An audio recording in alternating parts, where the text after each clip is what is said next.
Previously on A Comprehensive Guide to Pacifism in Dark Souls 3. Creating a pacifist build. It is crucial to choose the right class, the pyromancer. Nothing is a proper burial gift. Hey! Do not level yet. Honorable and respectable. Prism stones don't buy themselves, you know. Do not level yet. Buy the chain set minus the helm, because the helm is honestly kind of gross.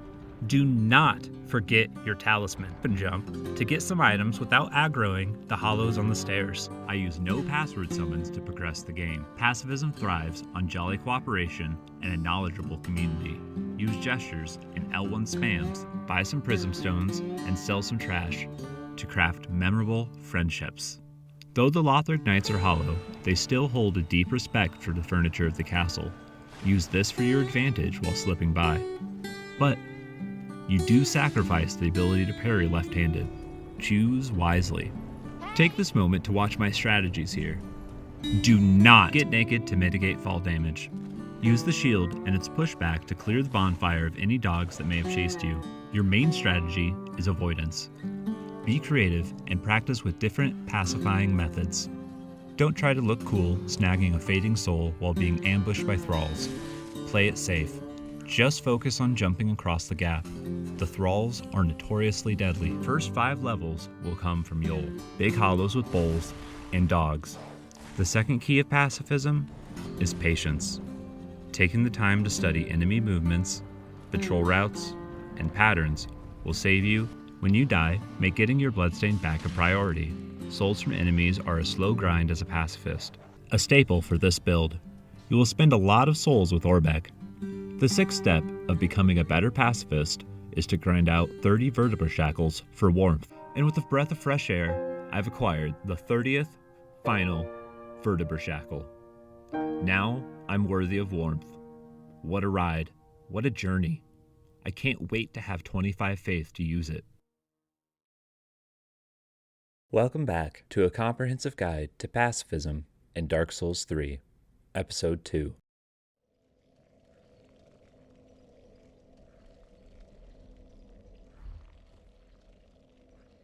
In this episode, we will be rounding out our low-level pacifist build for multiplayer in the Cathedral, while also choosing a path to dedicate ourselves to.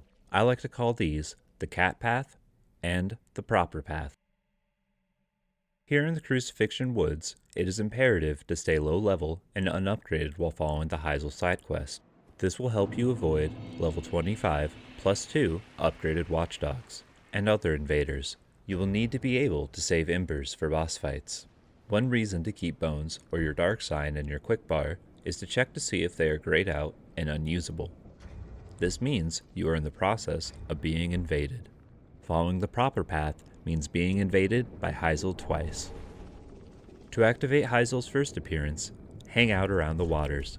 You can snag some fashion and the Grass Crest shield for its passive stamina regeneration. Just avoid the crabs.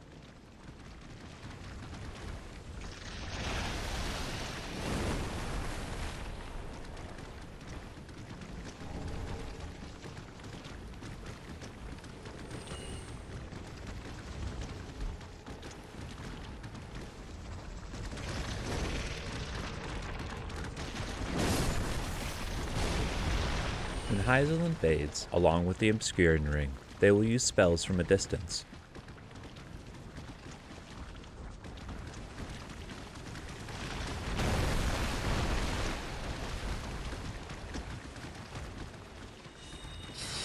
Play defensively and lure Heisel to the ladder we used previously against the Exile Knights. Use the wooden shield to help mitigate the damage.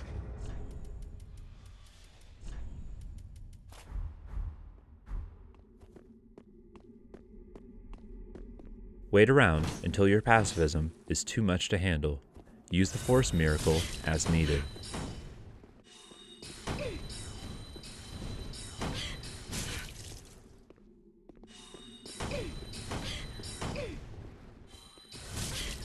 It won't be so easy in the next instance. In Heisel's second encounter, they'll have an immunity to curse and poisons. We'll have to get a little more creative. Londor Paleshade is a formidable NPC summon that you can begin to access while following the Hollow questline with Yol. With a little healing support and armed with a Morian blade, he can easily take out the Crystal Lizard for you. Remember, with NPC summons and even player summons, you work on their time and their skill. If you get frustrated easily, pacifism builds aren't for you.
After extensive research of bringing Londor Paleshade to Heisel's area, I have found the crabs and the basilisks to be too overpowering.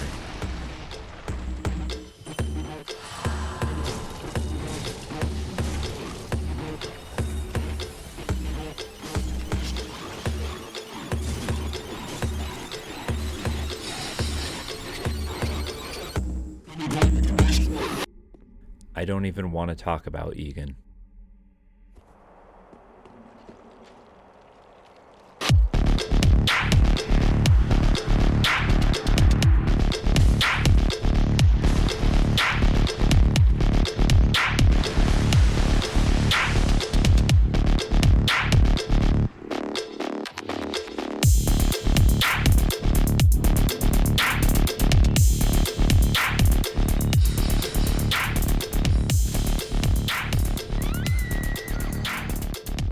Use the dried fingers to try and draw and befriend a helpful invader into your world as a last resort. It's unlikely at this stage, but not entirely impossible. The most consistent option I found is using the seed of the Tree of Giants with Hidden Body. Come check this tree after every invasion to stock up on seeds. The 7th step of making a meta-pacifist build is to level intelligence once with the Firekeeper if you hadn't already leveled intelligence with Yol. After leveling 5 times with Yol, Yoria will show up. She won't have any free levels, but she'll have a few useful things. From her, we can buy the Untrue Rings for maximum pacifist trick potential, but most importantly, we can acquire the inexpensive Londor Tome.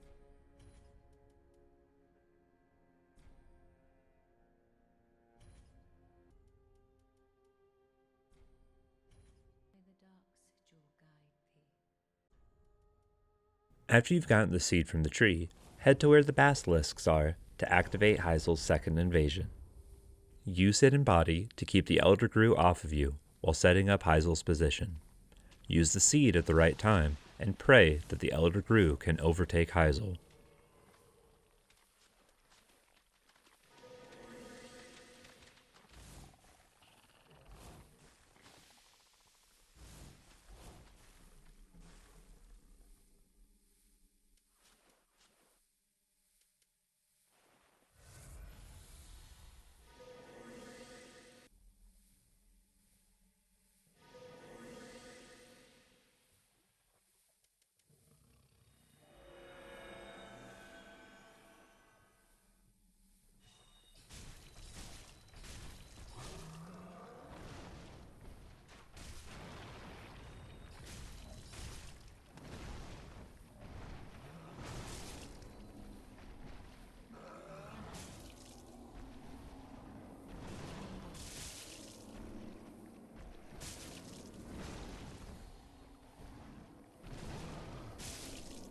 For the cat path, you don't need to do anything with Heisel, but you can do these 2 invasions if you thought they looked fun.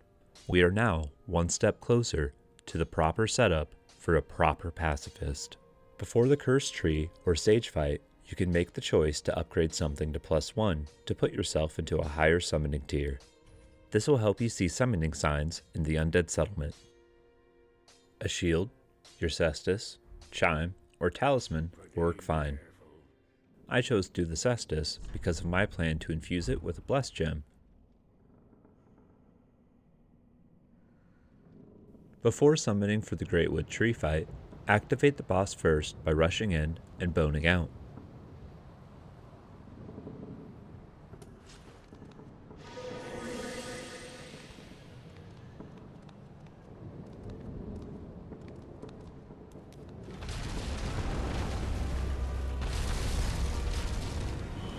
Now when you activate the tree fight with your summons, they can follow you through the fog gate instead of waiting for the tree to activate.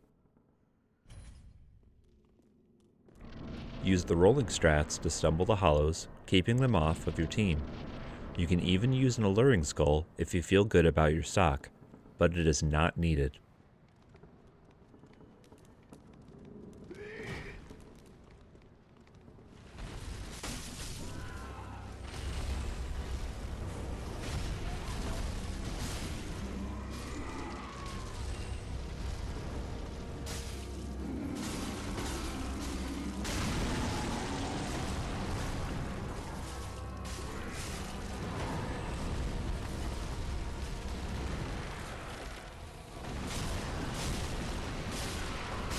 Heal your teammates when you can, but with the small range on med heal and slow casting speed, you may miss a few times.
Try to bring at least 2 summons with you and try a fuller party for a higher chance of success. You'll be able to save each other from the grab attack.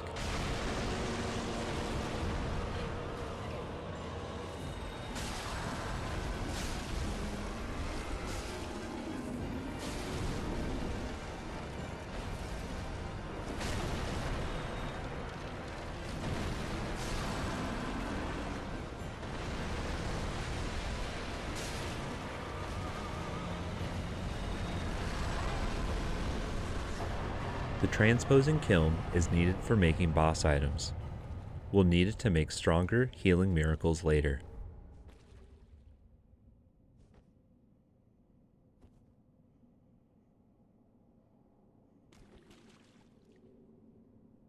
Summoning for the Crystal Sage fight is another story. This is where leveling up slowly will either help or hinder you. The Crucifixion Woods are usually where low-level metagamers level to 25. If we level to there, we'll get invaded to oblivion. Nothing wrong with that, it's just something we have to plan around to save as many embers as possible.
welcome. Speak.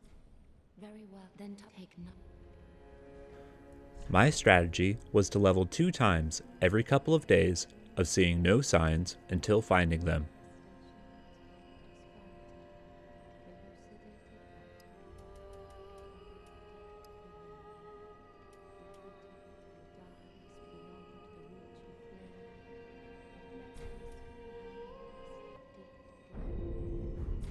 I recommend upgrading a chime or talisman to maximize your healing potential.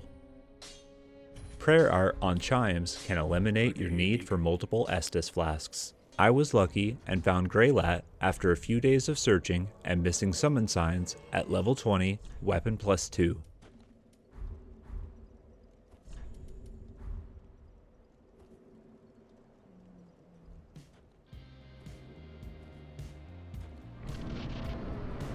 Strats for the Sage are simple. Try to get the Sage's attention and pull their sight to you away from your summon.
When the clones spawn, avoid the main Sage unless they spawn right next to you. Get the attention of as many clones as possible, dodge attacks until your summon can find the main Sage, rinse and repeat until done. This is a test of how well you can hold aggro on a group of enemies.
Use med heal during the teleport.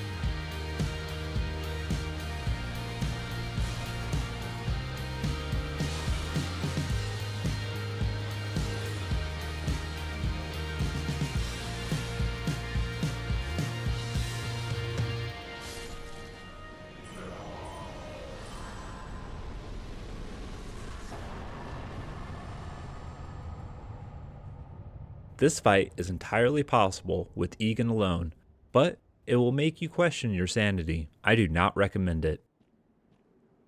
Now that we are safely through Watchdog territory, level up to 25 plus 2 with the souls from the Sage fight. Welcome home, Ashen One. Try to be in a minimum of 24 attunement in order to gain a base of 4 spell slots. 18 faith is more than enough.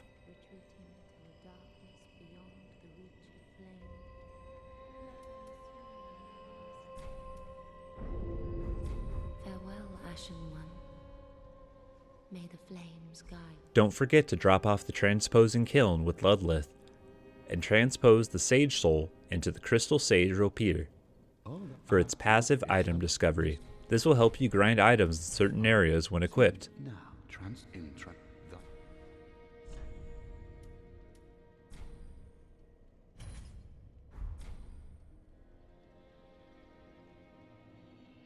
The road to the next bonfire is straightforward and simple. Simple and straightforward enough that I cut it for time. An important item near the Cathedral of the Deep is the Paladin's Ashes. Take these back to the Shrine Handmaiden to purchase the Life Ring and the Lord's Shield Ring. Two important rings of this build, since we won't be leveling health anytime soon.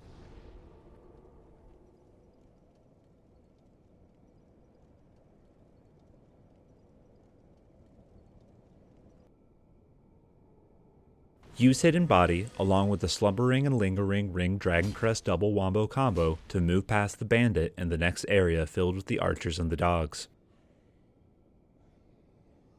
Recast the Hidden Body every 10 to 12 seconds so that it doesn't run out as you're casting.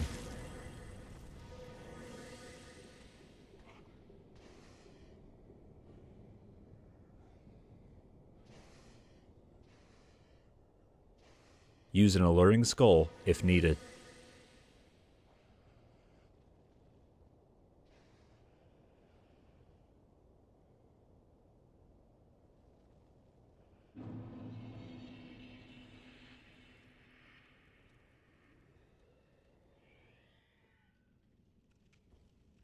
Once you make it to the cathedral itself, light the bonfire after Gale's done talking.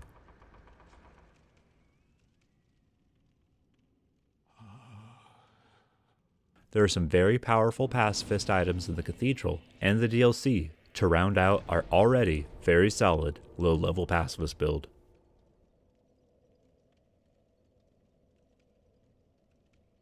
Head outside and use force to get this Estus shard.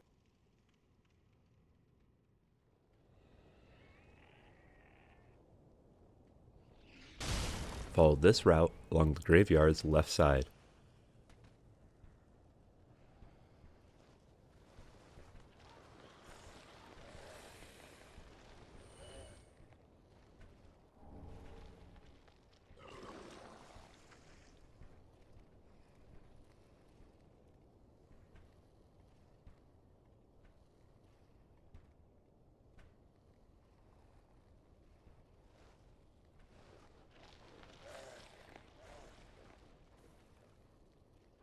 To find the Executioner's Greatsword. Its passive gives you mana from any slain enemies, useful for being summoned through longer zones.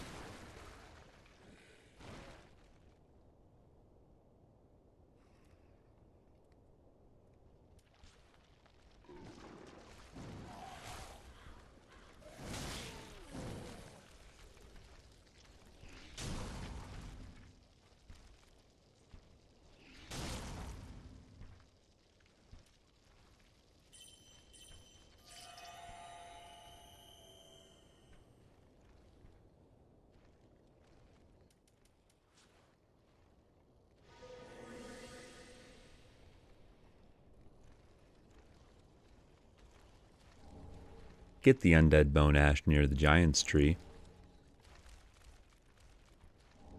Be sure to keep casting Hidden Body. It's the ultimate defense against the mobs of this area. The Grave Warden especially is very dangerous.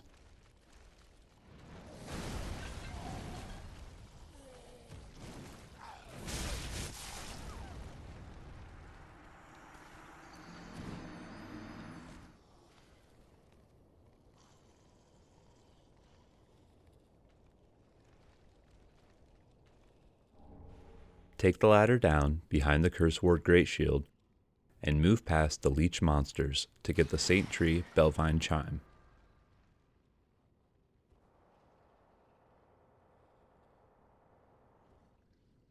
Slot Caressing Tears in case you get hit while down here.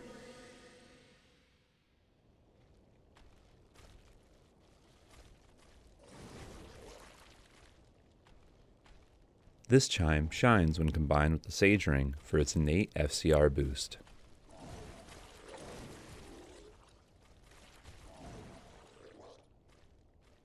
There isn't much else to loot here besides a couple of shards and a poison resistance ring that you can grab before heading back up the ladder.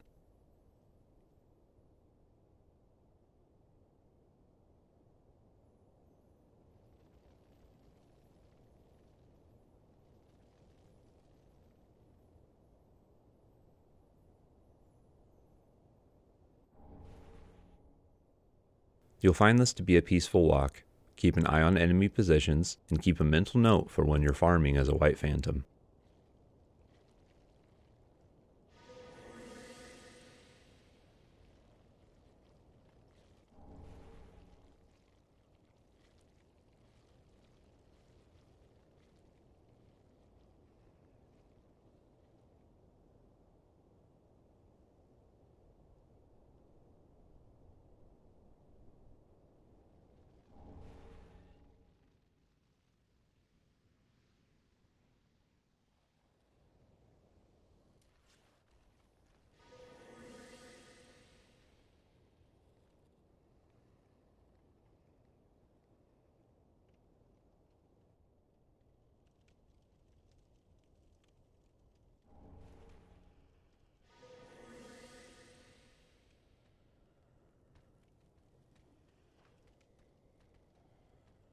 Follow one of these two routes while casting Hidden Body to get past the rooftops.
Be sure to have Spook attuned to survive the fall from the roof while making this jump.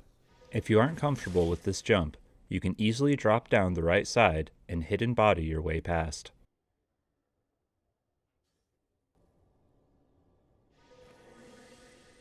Another Hidden Body sprint will get you past the Grave Wardens to the unlocked cathedral doors.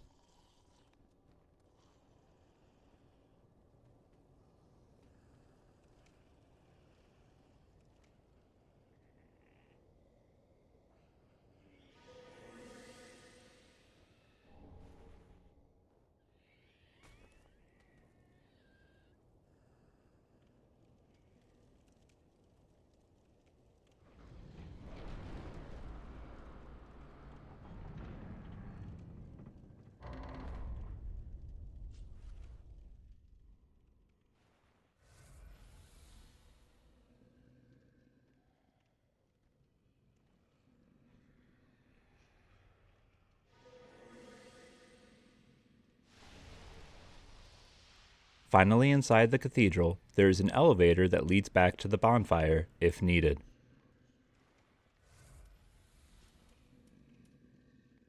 The giant ignores Hidden Body. Rush through and heal any damage that you take as you get it.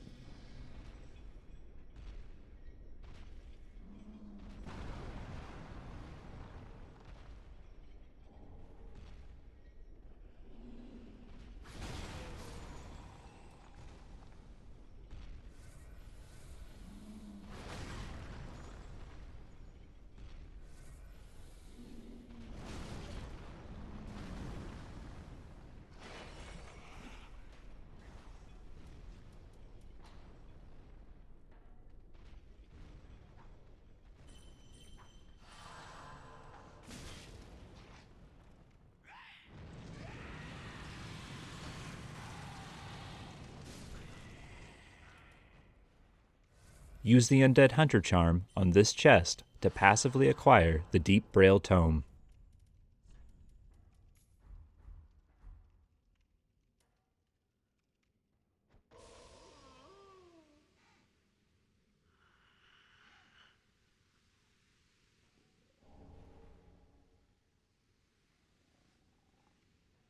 Head back upstairs and across the way to get Seek Guidance, a useful, non-combative miracle that lets you check an area for signs before using an ember. Until you are able to farm a healthy stock, embers will be precious.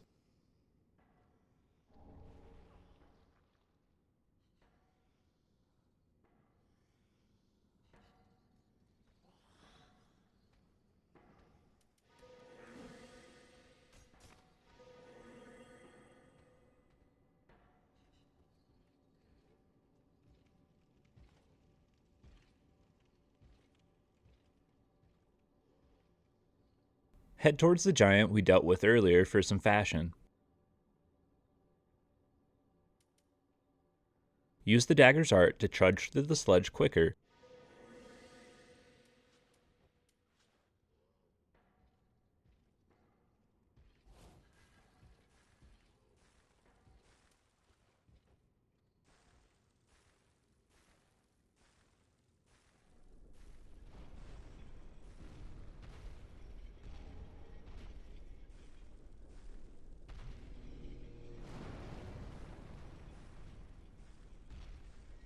Rush for the door to activate its invincibility field.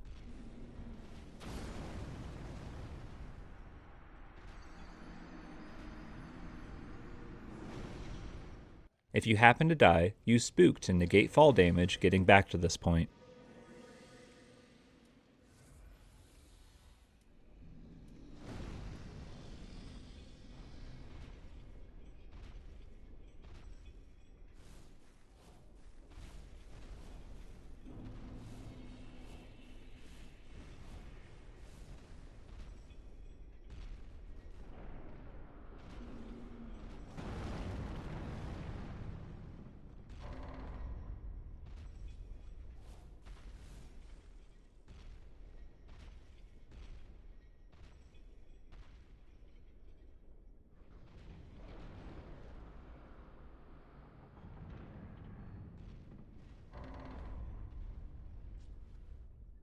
The spear can be sold for souls, and we are always in the need for more bones.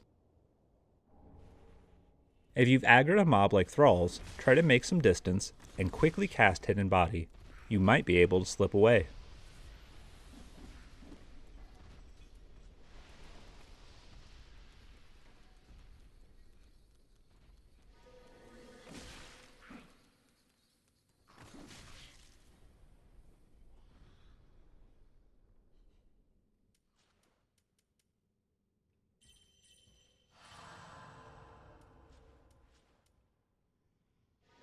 Head towards the other giant and snag the first pale tongue around their feet.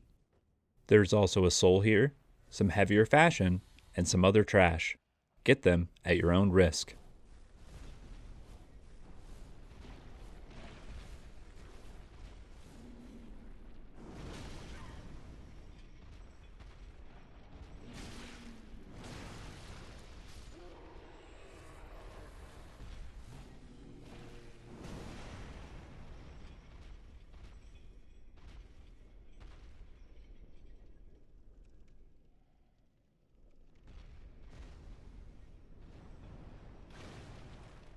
Before heading to the boss room, there are a few more doors we can open.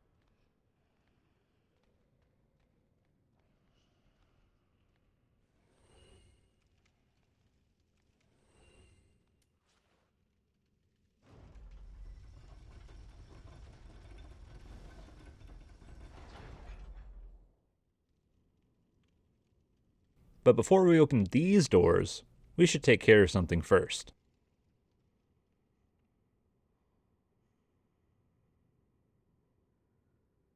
The 8th step to pacifism is to head to the undead settlement to the Giant's Tower, the place that we got the white tree branch. Solve the elevator puzzle again, and as you're heading up the elevator, we'll roll off the right side when you hear the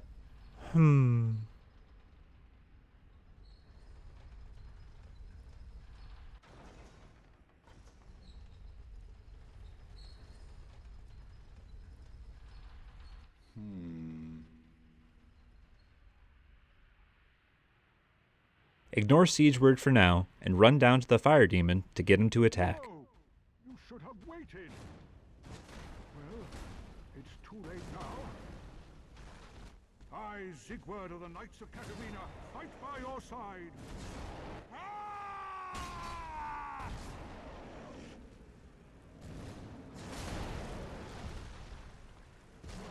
Try to heal every time he's hit. You only have one real shot at this. If Siegeward dies, you can't bring him back. Stay vigilant with your med heal. Siegeward is very capable with a little help.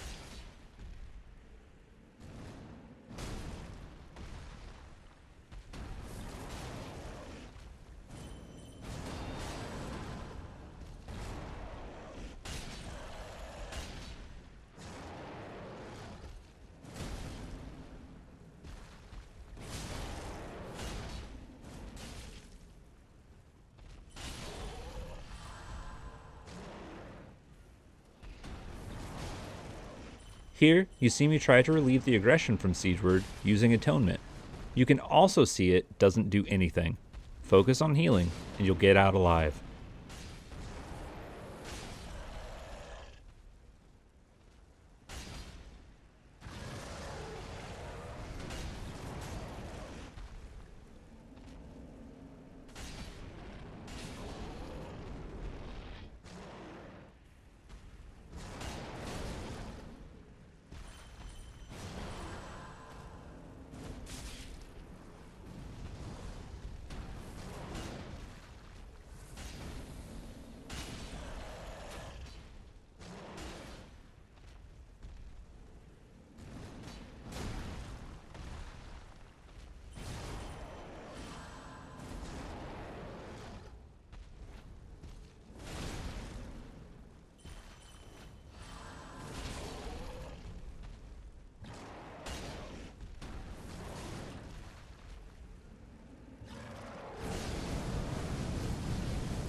Talk with Siegeward after the fight to get a couple gestures and a siege That brew. was quite a performance.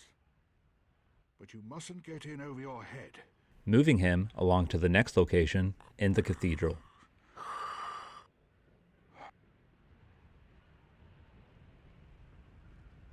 Since we are already here, we can snag some trash and a second pale tongue hanging in this body.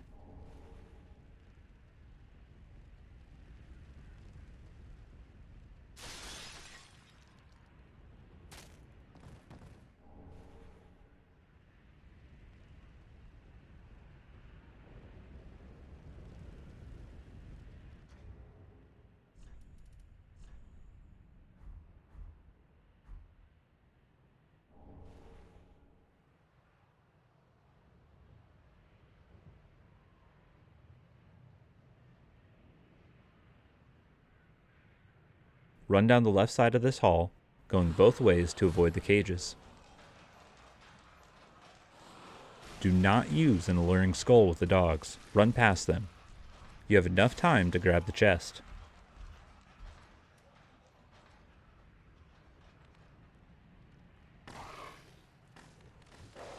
Throw a skull as you get upstairs to bring the dogs off you.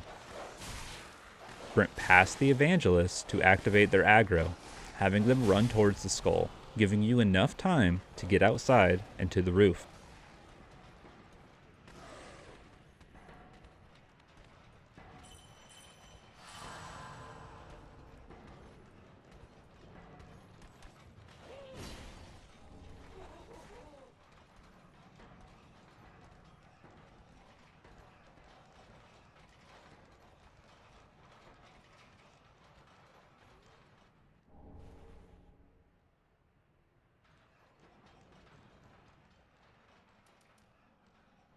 Use Spook to get the Calanthe Ring for double stamina regeneration.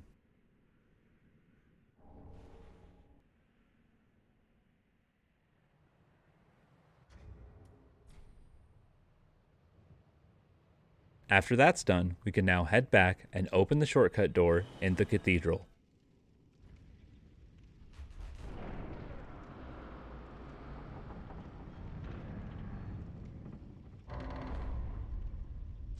We can find our newly spawned friend down here telling us to head over for some treasure.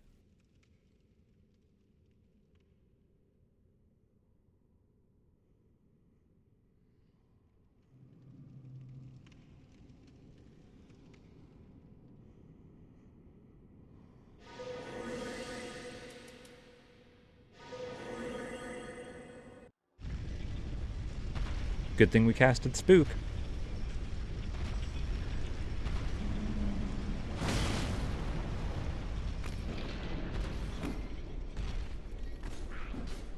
Head this route and take your first wooden door on the right to the elevator.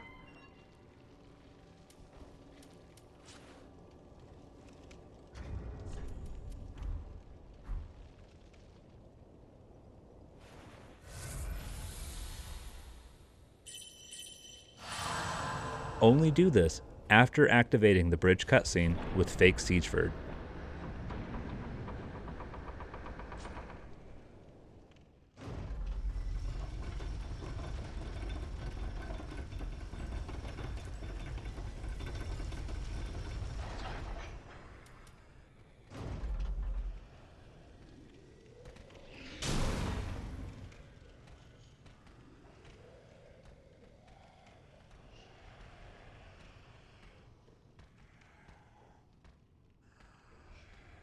Use the old forced gravity strats to acquire the Deep Ring, another slot ring that can be combined with the Saint Ring for even more slots.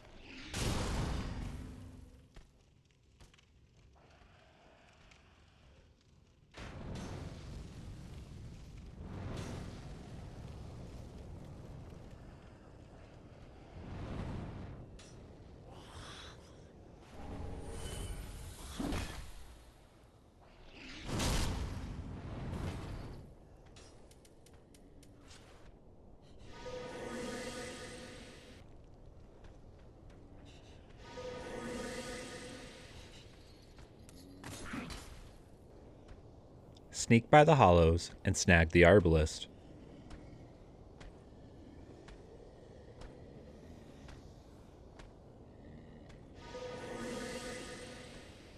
The Arbalist art can be used to a pacifist advantage for a variety of situations.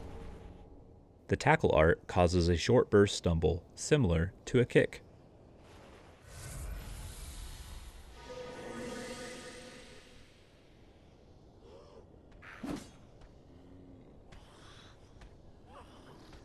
The third and final pale tongue that can be found in the world is at the end of this roof balcony.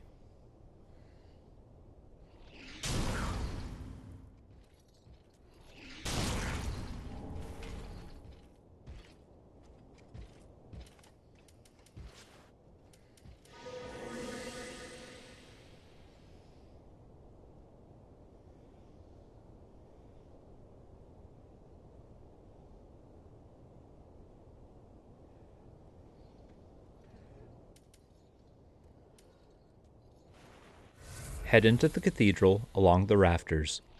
Positioning, force, and shield recoil will help you deal with the thralls on the rafters.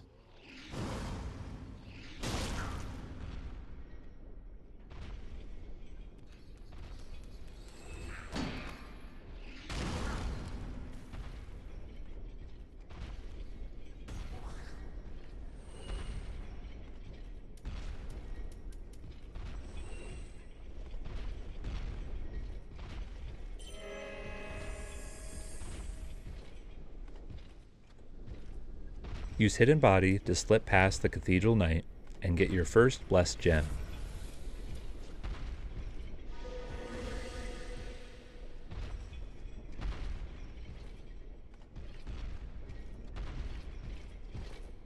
Make sure to infuse this in your shield or cestus of choice to give yourself passive health regeneration.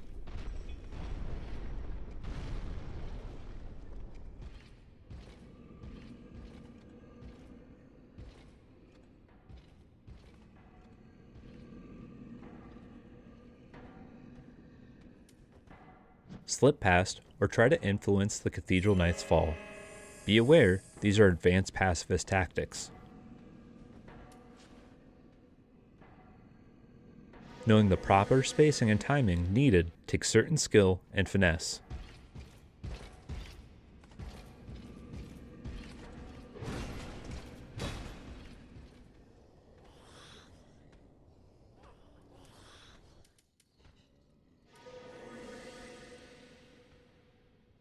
Hidden Body works the most consistent.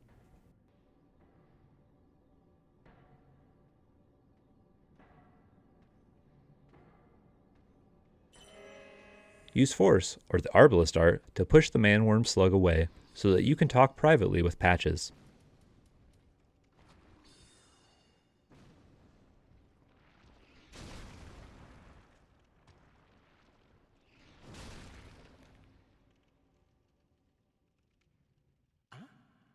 You can now buy infinite alluring skulls as long as you have the souls. Before buying any alluring skulls, buy the Katarina set. You'll need 15,000 souls in all to buy every piece. Take these to the well near the bonfire and drop them in for a gesture. Anyone at all?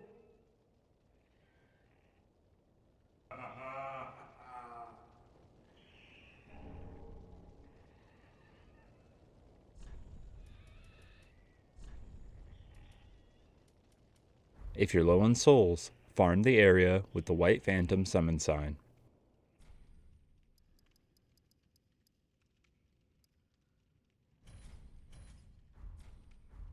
Thanks, sweetie.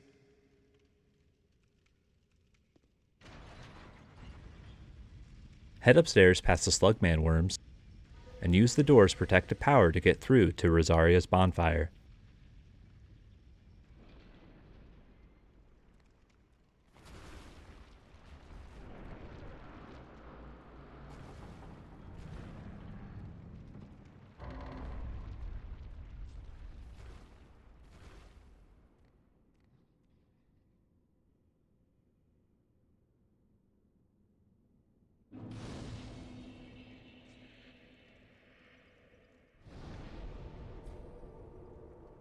This is the Invader Covenant. We'll be back later. You'll have to decide soon if you want to go the cat path or the proper path. You can't do both in the first playthrough. I slipped you those red eyes some time ago. You're making quite an effort of it, so I thought you might like to know. If you yearn for a proper red-eye orb, one that is uncracked, then kill the Dark Wraith, survivor of the land swallowed by darkness. He has been a prisoner for many ages in the deepest cell in all Lothric. I can see it in your eyes. If you didn't invade, didn't pillage, whatever would you do? Rosaria's Finger Quest is for proper path followers only.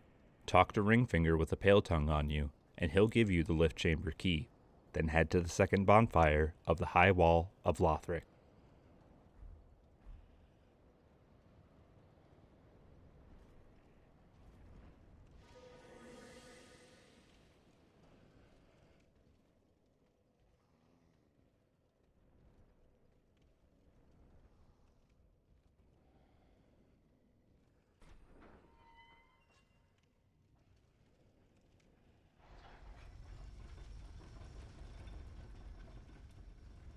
The Dark Wraiths can be vicious with their high poise stat. Lure them to the elevator and politely but firmly force them down.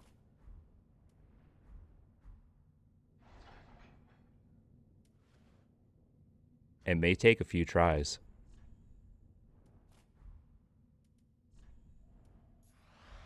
Use a high physical resistance shield to protect yourself.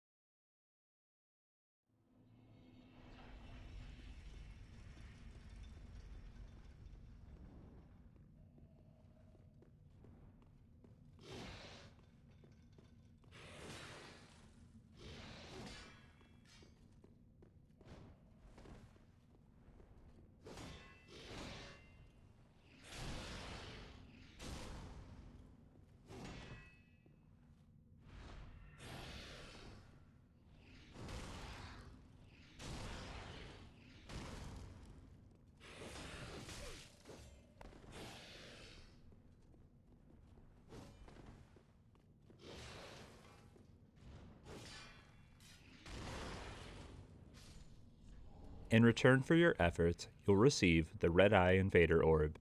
You can now invade infinitely.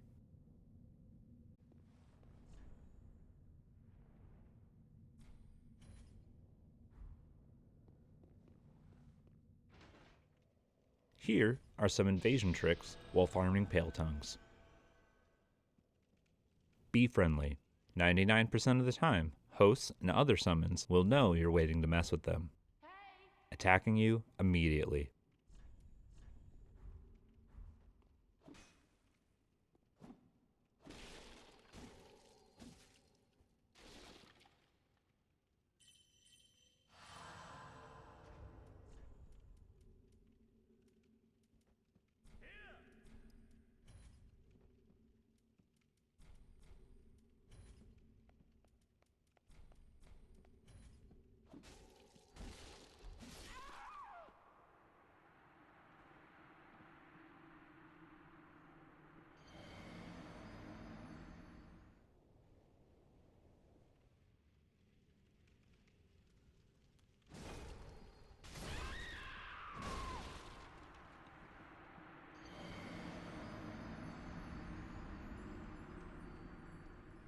But sometimes you'll find a host that either doesn't know you're going to force them off a ledge, or just doesn't really care and wants to see what you're going to do.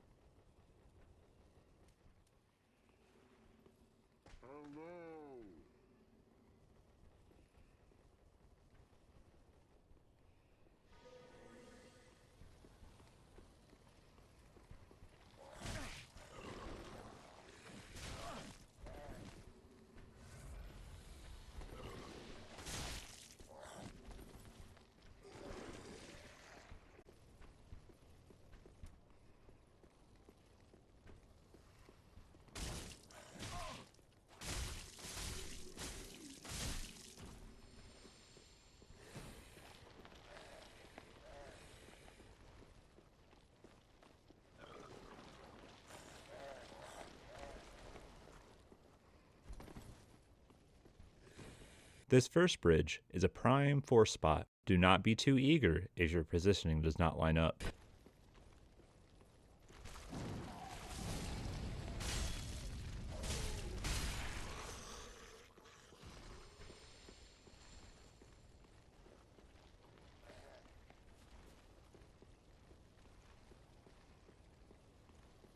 The Grave Warden just ahead can easily take out newer players.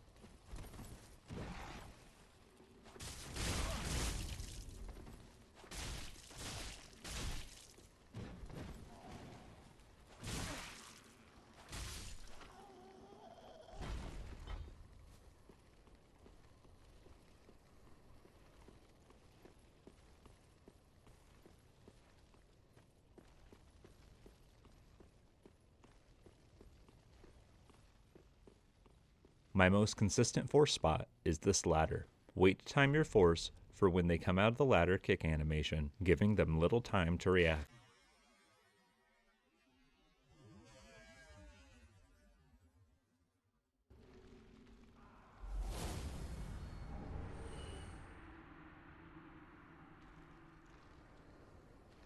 More than likely, you'll encounter fuller parties, and will have to play a bit more sneakily.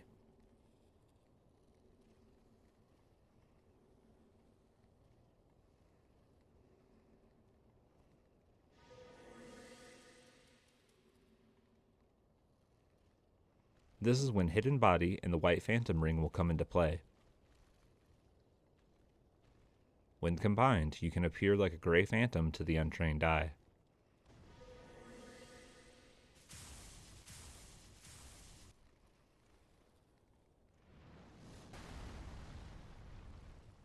The latter trick can still work if you get the jump on them. Try to blend in with the background by hiding your aura with the Untrue Dark Ring and using low sitting gestures, such as rest, curl up, and sleep. Set your web and wait for your chance to strike.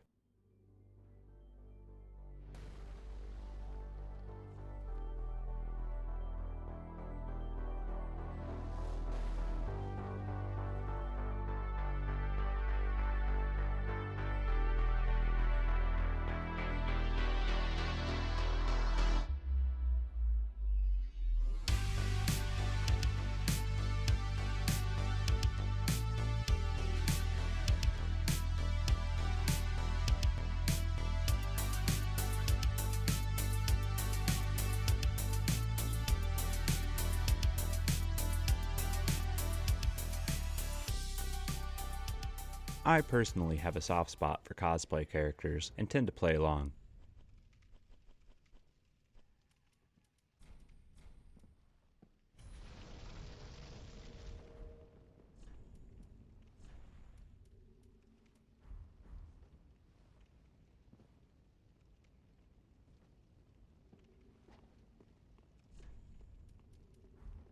Hey! 99.9% of every host has the Way of the Blue Covenant.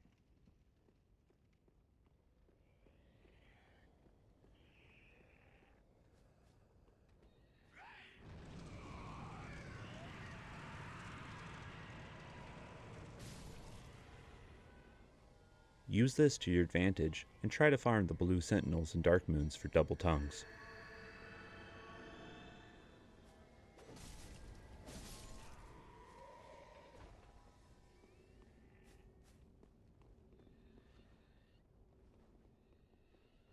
Most blue phantoms will instantly aggro onto you, but some will find you amusing and keep you around.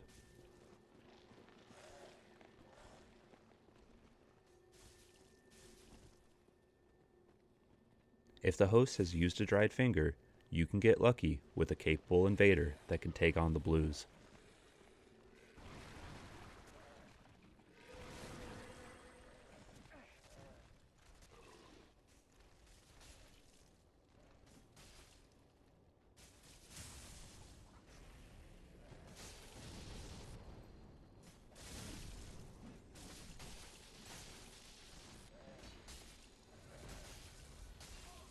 Will you set up your force shot?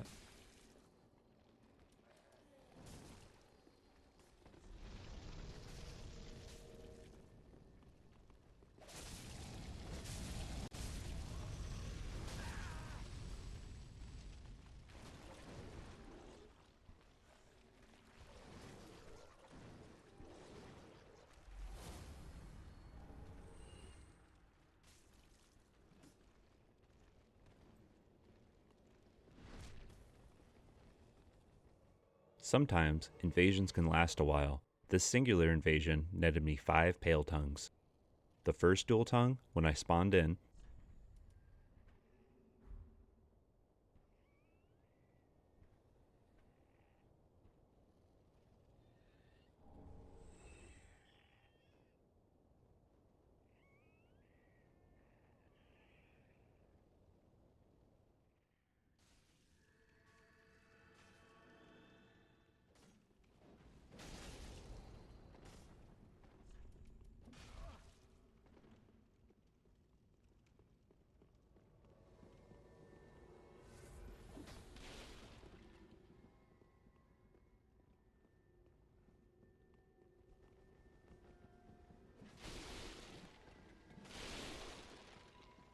the second dual tongue, trying to sport Doomguy,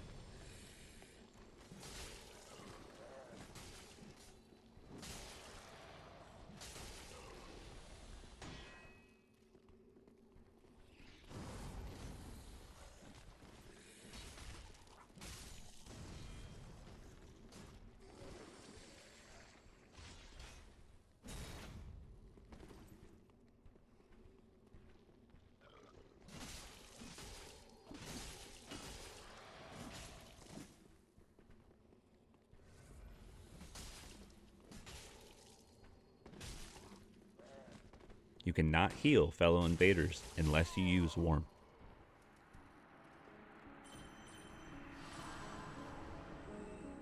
A lot of waiting.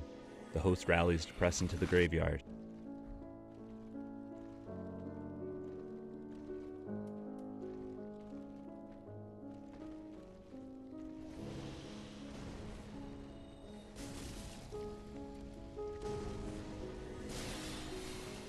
Our bridge ambush failed, a mistake on my end. How different this could have been if the force was cast earlier. How quickly the tides turn.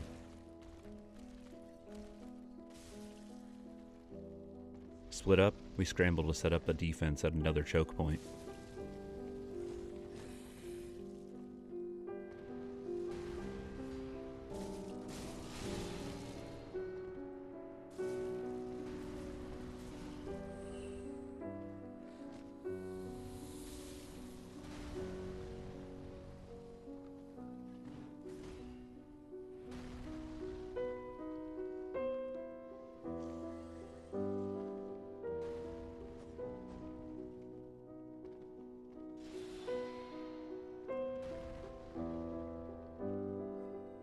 Our second plan was diverted.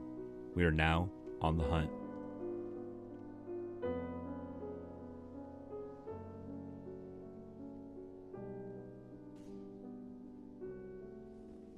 Were we setting up a trap?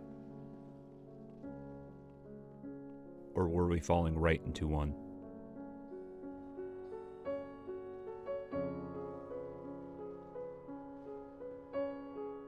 Was it Doomguy's hunter mentality that led us right into an ambush?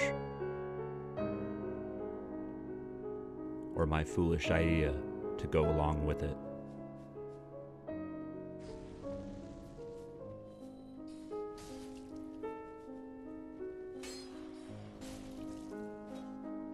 We had to retreat.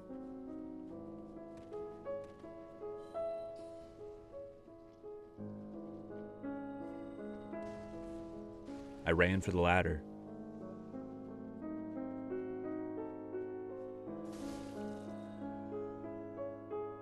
I knew he was behind me, but when I looked back, I don't know why Doomguy stayed behind. Was it out of the thrill of the hunt? An apology?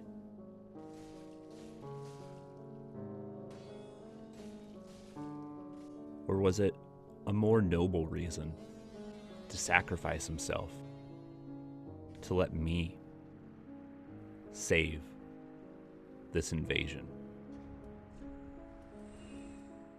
In memory of Doomguy and everything they stood for, I pressed on. I had to dig deep inside myself and think of the fifth key of pacifism: patience. The patience to see a plan through without my teammate.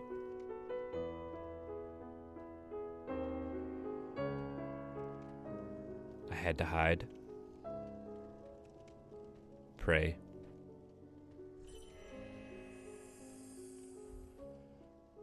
and wait.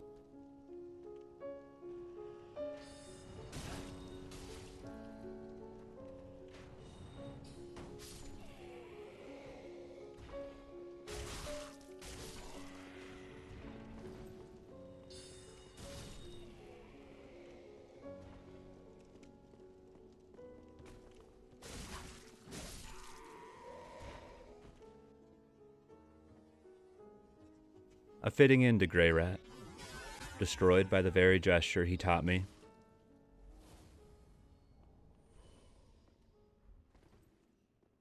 In memory of you, Doomguy.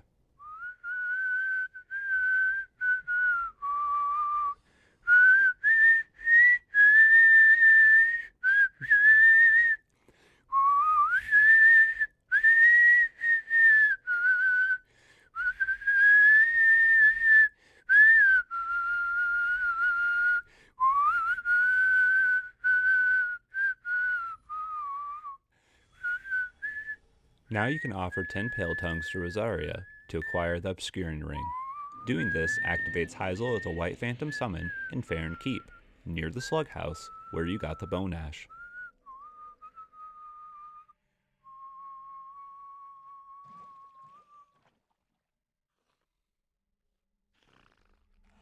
Summon Heisel to get the proper bow gesture. For Silver Cat followers, do not give any Pale Tongues to Rosaria.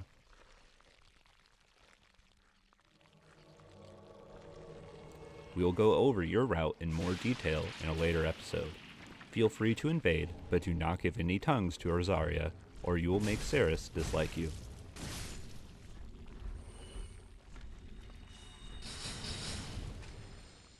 The 9th step of pacifism, the first run-through of the DLC.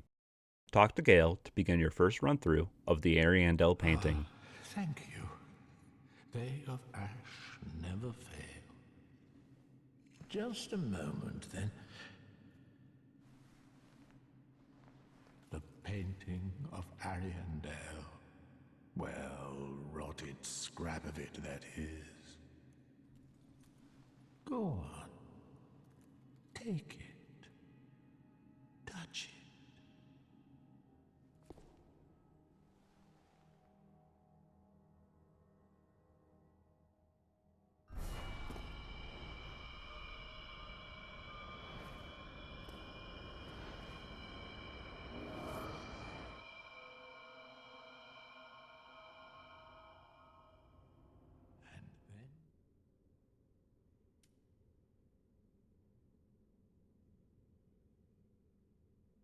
Use the Saint Tree Bellvine Chime in your offhand for its passive FCR boost, combined with the Sage Ring for super fast hidden body casts. There's lots of loot around here, but the ones we're after will be in the Millwood Tower. Snag what you can on the way. I personally like to take care of this area early, getting the souls and shards while opening the Sister Freed fight. These are all things easily accomplished at early levels.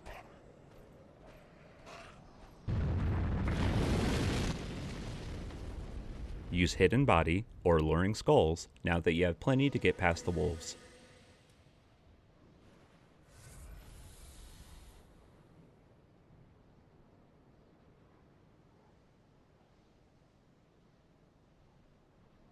The big bad wolf, like the giants, disregard Hidden Body.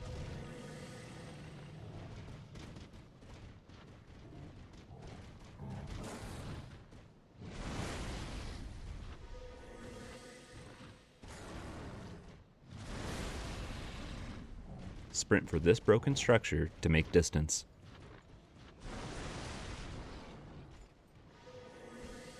Keep using Hidden Body to avoid the Millwood Knights and make it to the tower.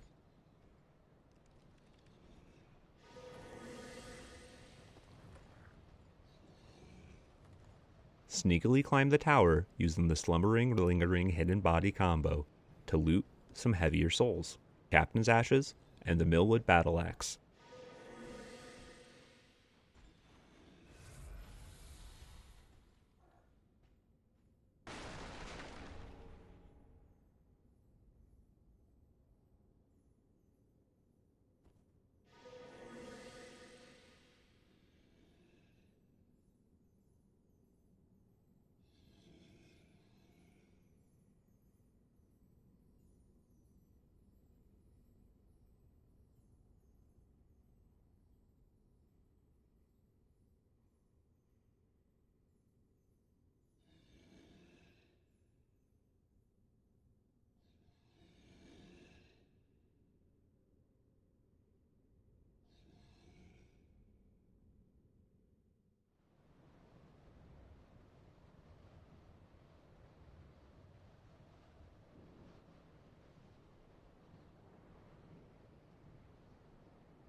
The Millwood Battle Axe has an extremely useful pacifist art, which causes a non-damaging, multiple stumbling burst using your body like a long-range tackle art. Just don't swing by mistake.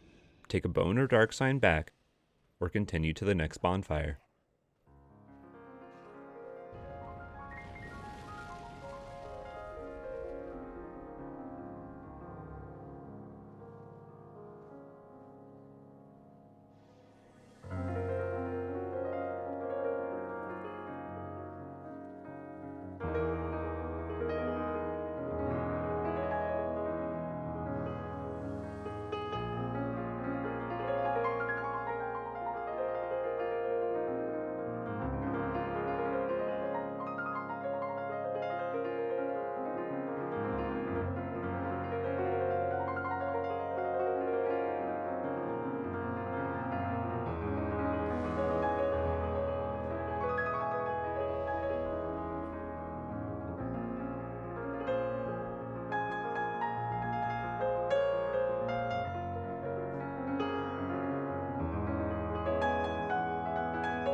Use alluring skulls and hidden body to get past the crow warriors.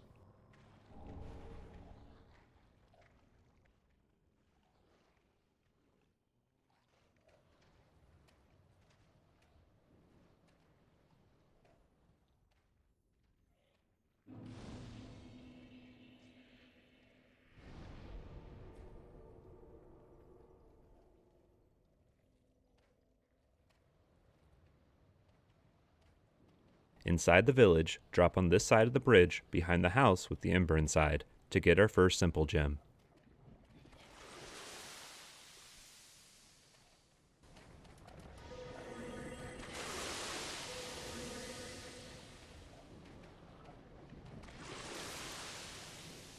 We won't be able to infuse it in anything until we get the crystal ember and honor Londo, bone, or dark sign back to the main level.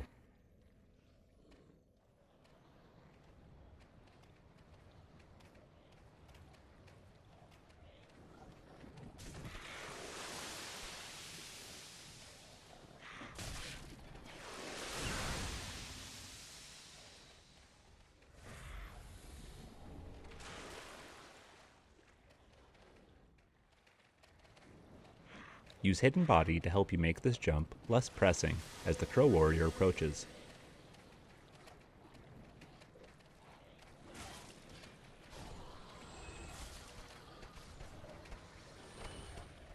You can also head around the normal way behind the house using hidden body as well.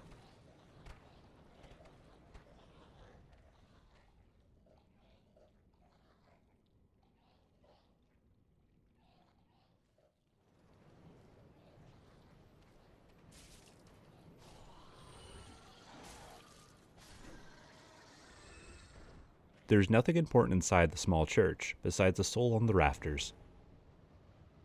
Watch your step and open the shortcut gate so you won't have to make the trek again.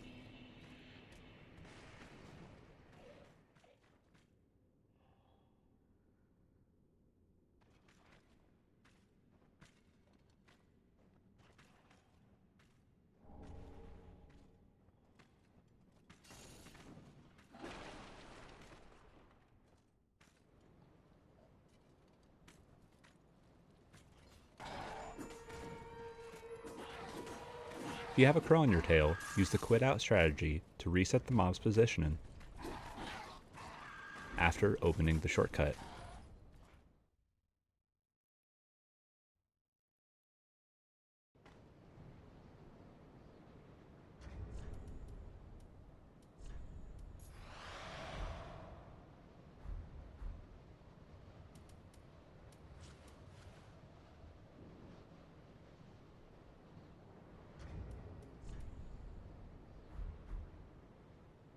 Don't show Wilhelm any type of catalyst yet, or he'll cast Vow of Silence.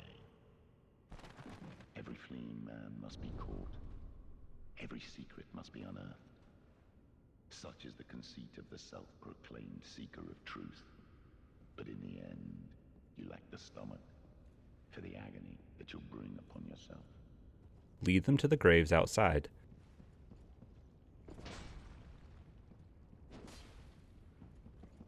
Use any stumble strats, force, tackle, or kick.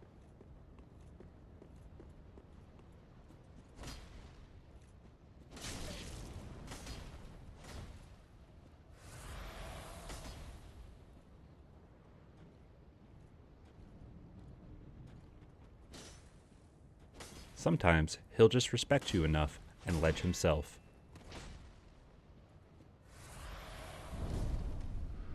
But in the end, you lack the stomach for the agony that you'll bring upon yourself.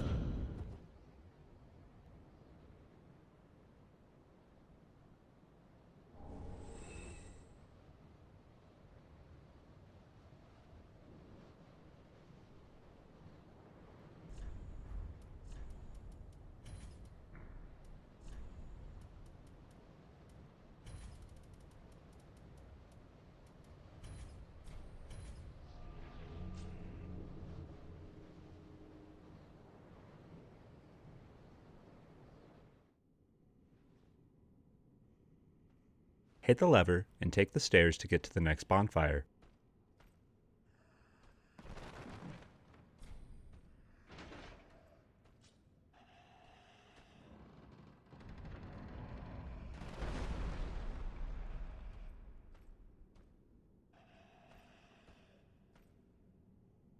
No need to talk with the table girl.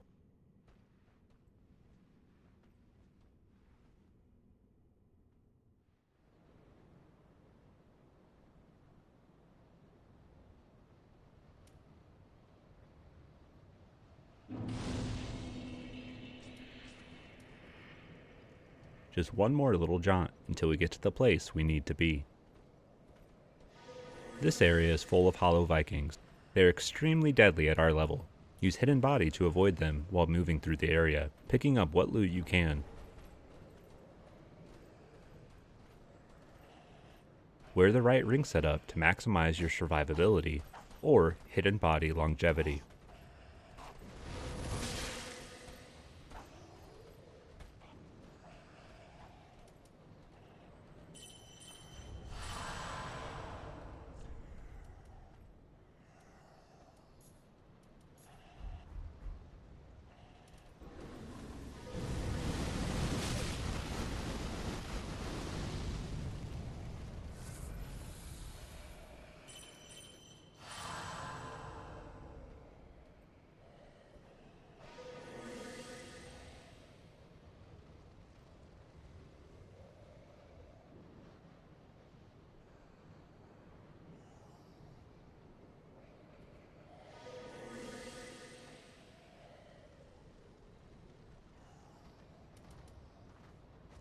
Use alluring skulls for wolves. Keep casting hidden body while running up the cliffside to avoid the millwood archers. Try to keep an internal timer every couple of actions or so.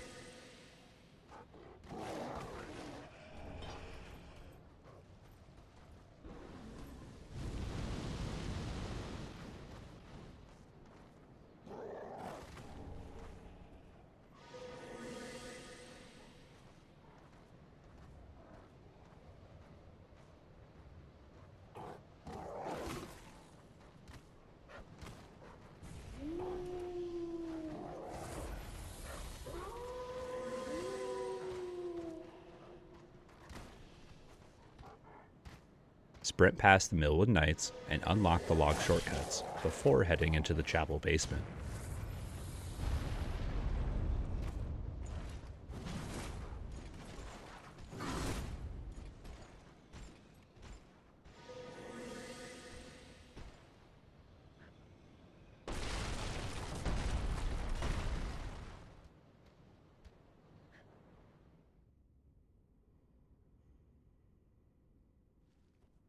Cast Spook and Hidden Body before dropping to avoid the flies.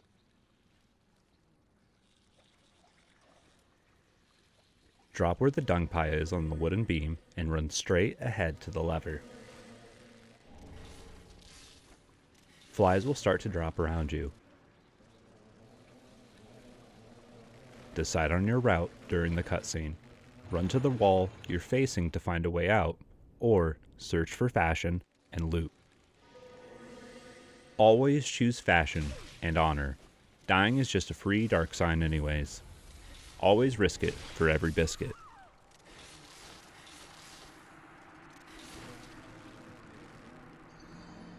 There's a secret area in the fly pit. Along the wall we got the Wilhelm armor.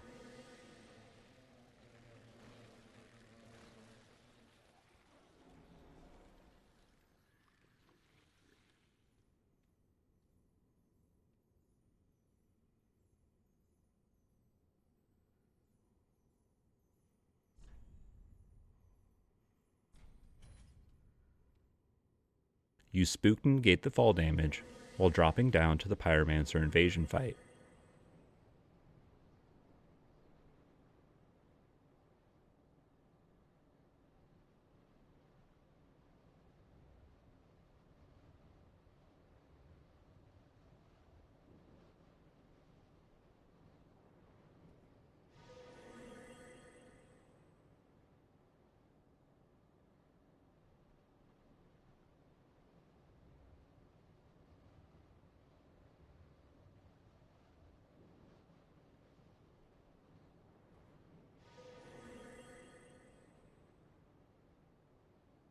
I wouldn't recommend trying to take them on now. Just grab the parting flame and bone before getting out of there.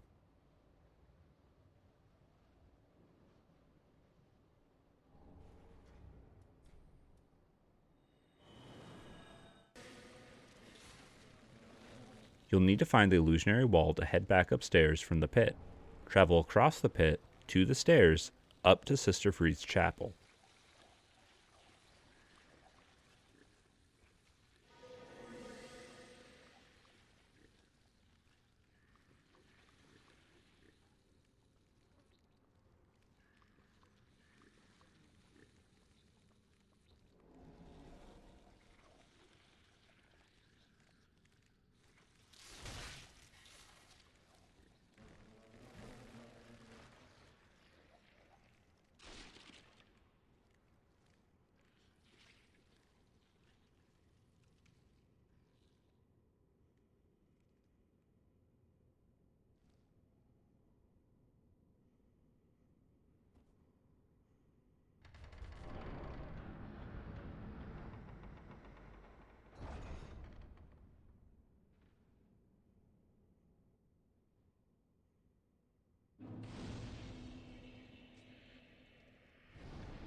With the first DLC looted and run through, we can now go take care of the rest of the cathedral. Only 2 more things we need to do here, and they both require summons. After acquiring a summon, first, lead them towards Rosaria's chamber.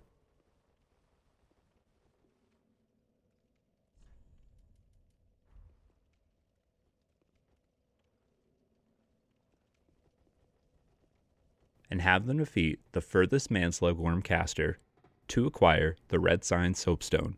Do this before the deacons to make it easier on yourself.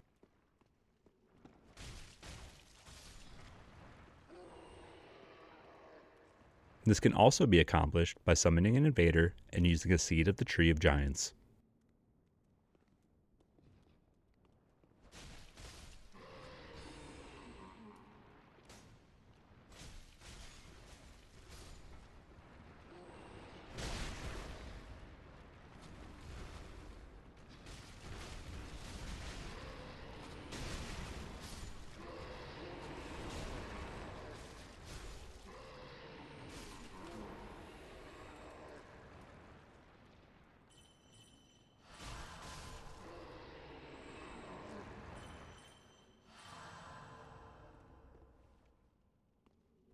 Use the dried finger near the fog gate to summon Horus and Henri for a larger team. If you're following the Silver Cat path, I do not recommend Ceres as a summon. She is weaker comparatively to the others. Try to have at least 1 real player on your team to push damage. The strats for the Deacon of the Deep are very simple.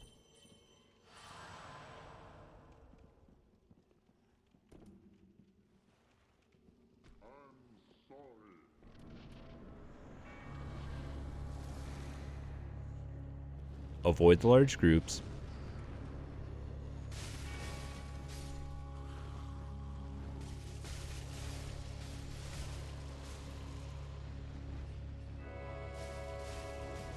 Heal when you can.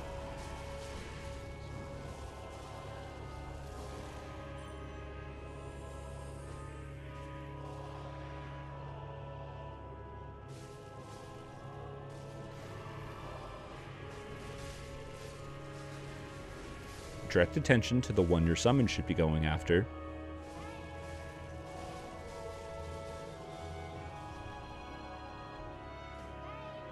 Sometimes use force to knock them down.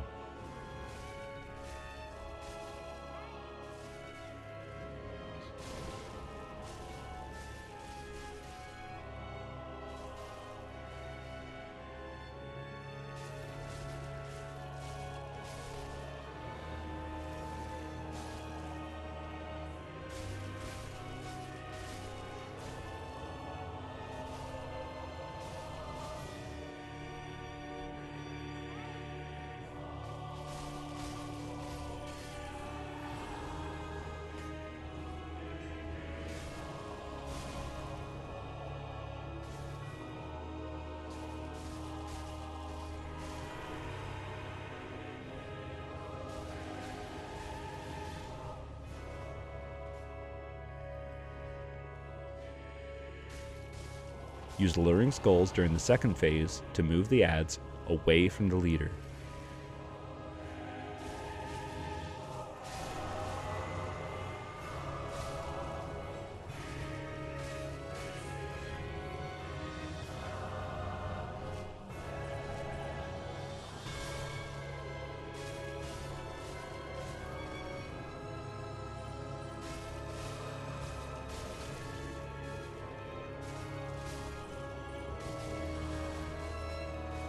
overall a very simple and straightforward fight.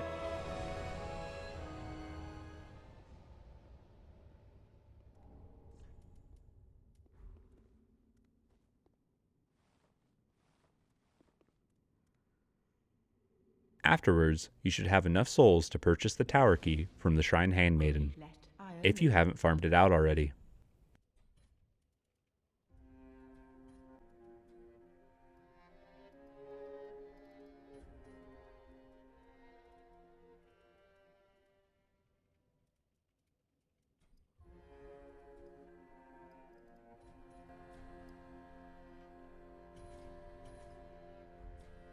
Ashen one.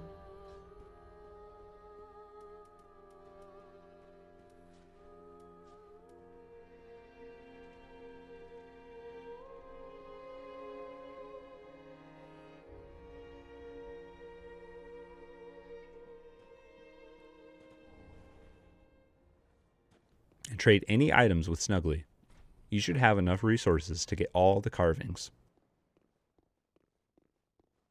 Travel all the way to the top.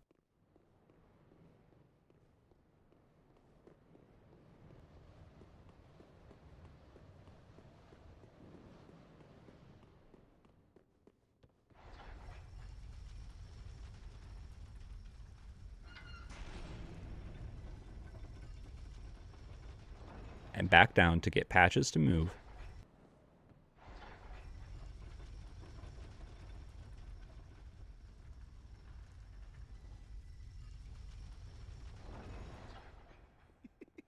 Sorry, friend.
And become a vendor at the Firelink.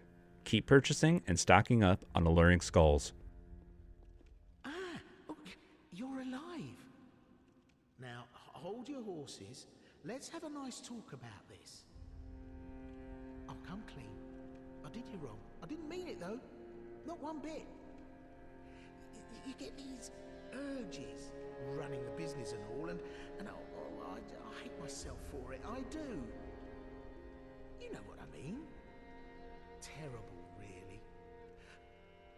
But I can see you'll forgive me. You're alive, after all. Counts, right?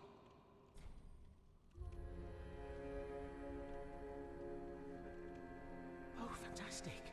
A wily second chance. I knew you'd understand. I just knew it. The heart of a lion. A model for the rest of us.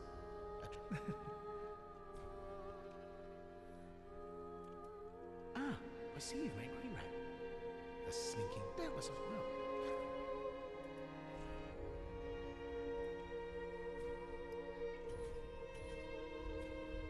Thanks.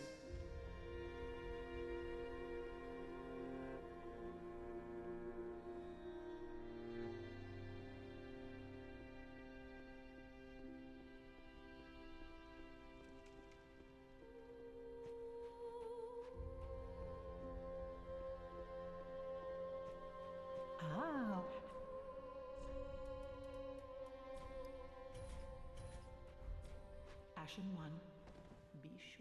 As I said earlier, you are geared and leveled enough to farm this area with your White Sign Soapstone.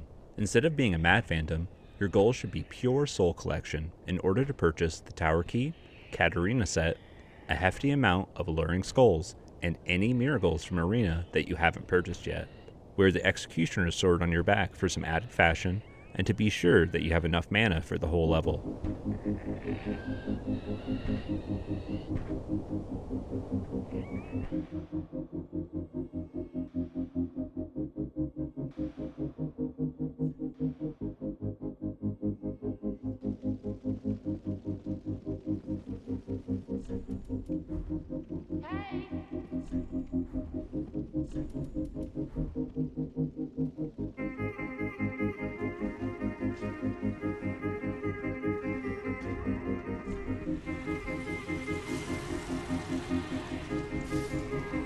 Use med heals to reinforce the host and other summons.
Pressing tears for curing the leeches.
forced to interrupt attacks,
allot yourself at least one Estus for emergencies.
I highly recommend stocking up on shop items right now.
Another, less lucrative offline farm would be the Fair and Keep perimeter, where the Dark Wraiths attack the Grue, but with the added bonus of an item farm as well.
Just remember the 6th key of pacifism: patience.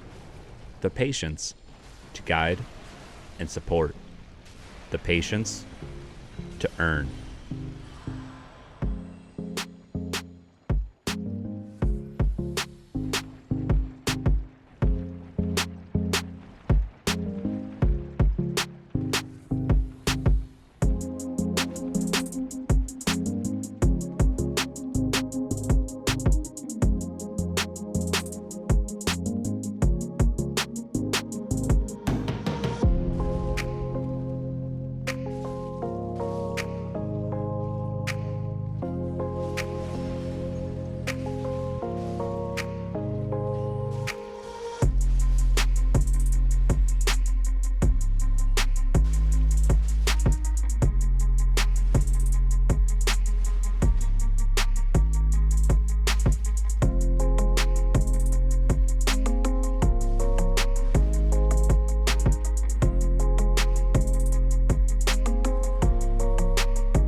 A normal run of the entire level with a group will net you around 20,000 souls.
If you've been following along with today's episode, you should have a well-rounded base to start down this long, patient, divulging path of pacifism.